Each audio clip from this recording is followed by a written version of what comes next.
All right, and we are back here on the GSMC Baseball Podcast.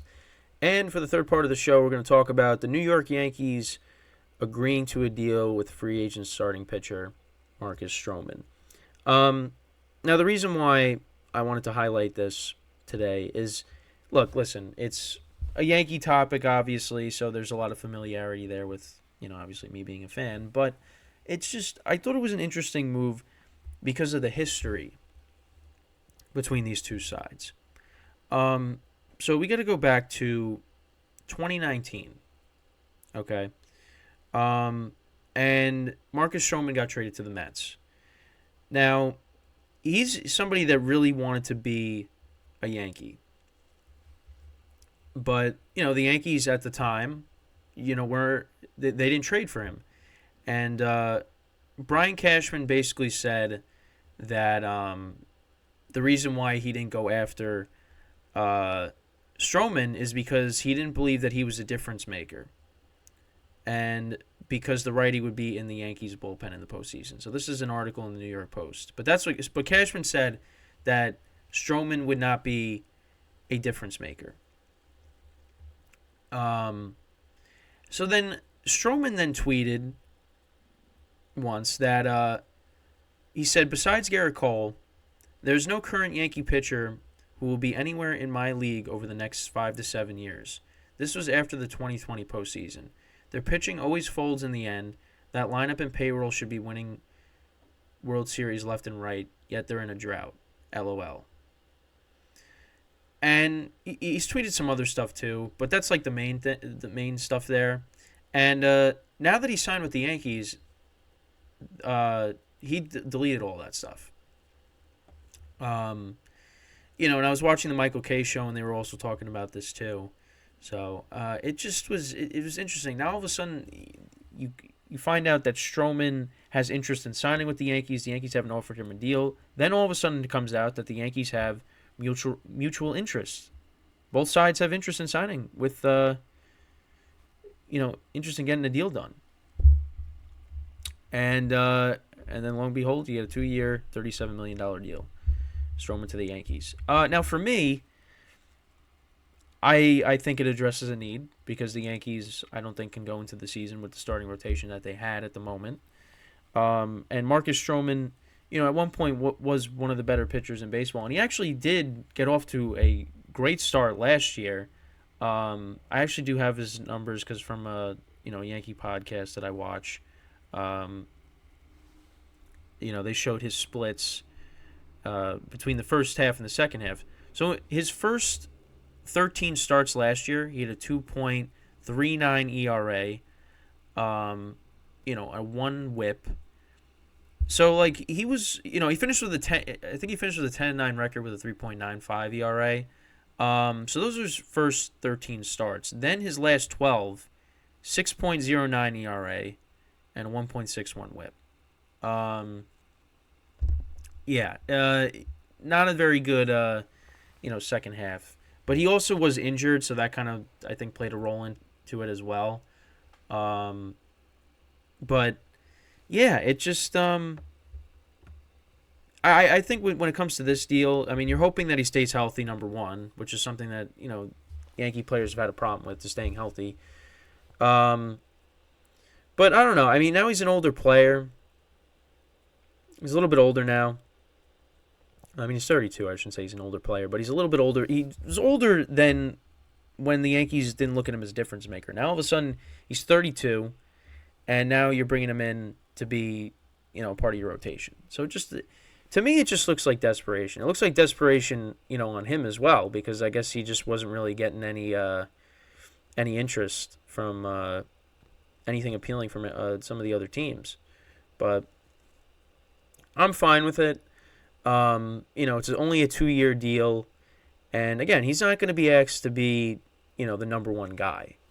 He's going to be, you would hope, either 3 or 4. 3 or 4 is where he's going to be. But it all depends on what everybody else in the rotation does. Between Carlos Rodon and Nestor Cortez bouncing back, because you know what you're going to get out of Garrett Cole. But the Yankees signed Rodon to that big contract, and the first year was a disaster. Nestor Cortez dealt with injuries last year. And obviously, they traded a lot of their depth when they got Juan Soto. So, yeah, the Yankees needed starting pitching. And I guess, Stroman they could get at a decent price, and, they took it. And, they bring him in. And listen, if he could be first half Marcus Stroman, then this is a home run, this signing. But he also doesn't have good numbers at Yankee Stadium. I know they were talking about that on the Michael Kay show as well. So, but you know what? And this is something my friend brought up last night, that, Yankees make it back to the postseason. He's a guy that could feed off of that postseason energy, which I agree with that. That could and that can make him pitch even better. But first we got to get there. Well, I mean, if the Yankees don't make the postseason, then I don't know what to say. And I would say the Yankees have had a good offseason. They definitely have. I know there's fans out there that, would say, oh, they got to do more. Which, listen, I think they still need to add another starter and put Clark Schmidt into the bullpen. But listen, again, there's a lot of ifs. Like if Stanton can stay healthy and bounce back, if LeMahieu could bounce back, if Rizzo can bounce back, if Rodon can bounce, there's a lot of there's players on this team that need to bounce back for this season to work. And that's what kind of makes me nervous as a fan. I don't want to look at this team as a World Series favorite, just because they added Juan Soto. But I do think this team, on paper, is primed to have a much better season than they did last year with last year's team. This team is miles better than last year's team, I think, because you added Soto. You trade for Verdugo and Grisham in the Soto trade. You added more left-handed bats, which is something you needed to do. You're going to have a full season of Austin Wells, who hopefully, I hope becomes the primary catcher, just because another left-handed bat that you can add into the lineup. Gleyber Torres to build off of last year, a full season of Aaron Judge. You hope Rizzo stays healthy. I feel like out of the three guys, LeMahieu, Stanton, and Rizzo, I'm more confident in Rizzo that he will bounce back, because I feel like the injury, the concussion is the reason why he didn't, have a good, season after the injury. I think he's going to bounce back. So, we'll have to wait and see.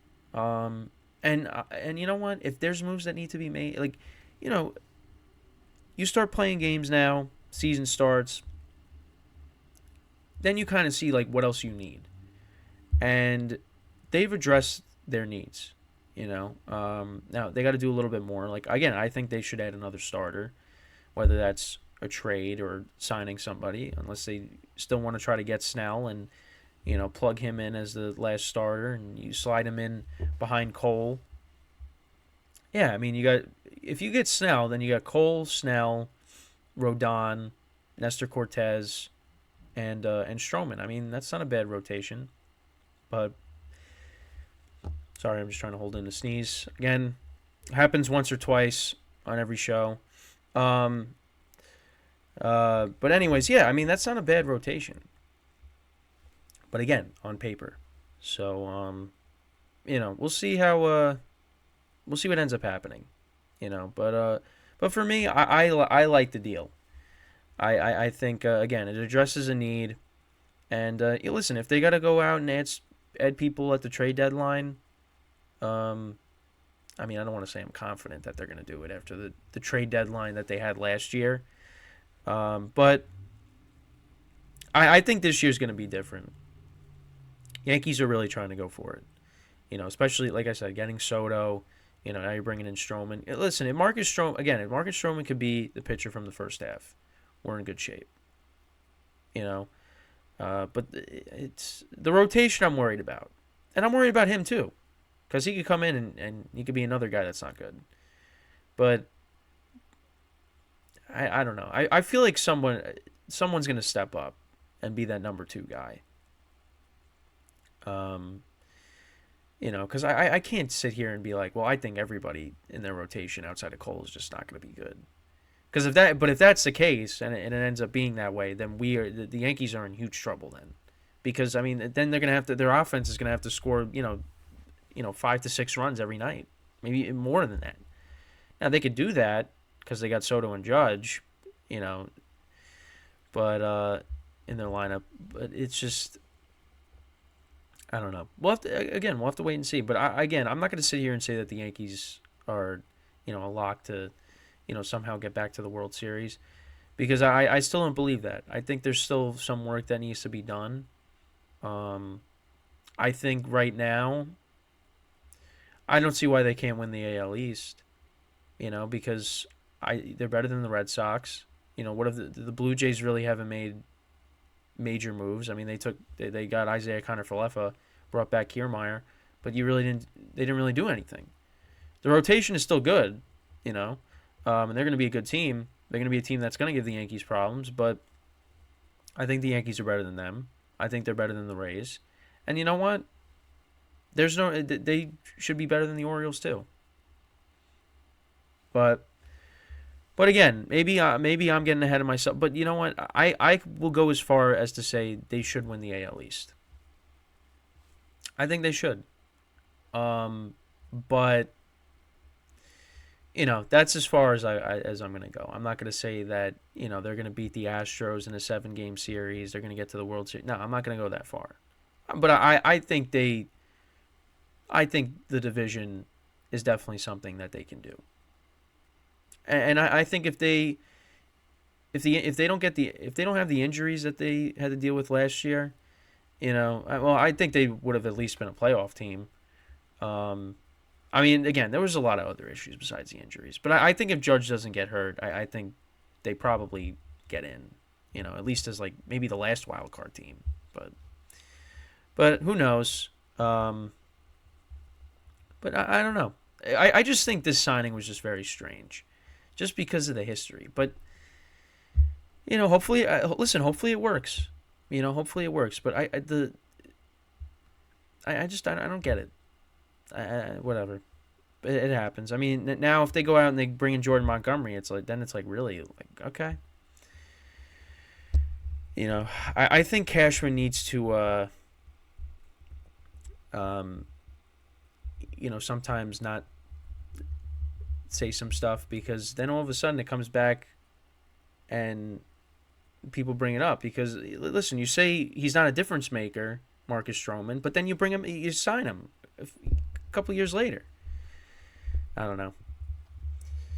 So yeah, I guess let me know what you guys think about this deal. Stroman to the Yankees, is it a good fit? I mean, the other thing too is, how is he going to be? They brought him in, they brought Alex Verdugo in. These are guys that have personalities that could not be good at times, but I don't know. We'll see what ends up happening. I hope it works out. If they're productive, it's we'll deal with it. But I'm just hoping it's not going to be like Josh Donaldson, where you bring him in and he's just not good. But I have confidence that Verdugo is going to be good, and I think Stroman as a middle of the rotation guy, can be good, but I have my worries, I have my concerns. So when we come back from our final break of the show, I want to take a look at a New York Post article that has the over-unders, the total win total odds for 2024 for each team. So I want to go through that, and I'll give you my thoughts on that when we come back from our final break of the show. So that being said, stick around, and we'll be right back here on the GSMC Baseball Podcast.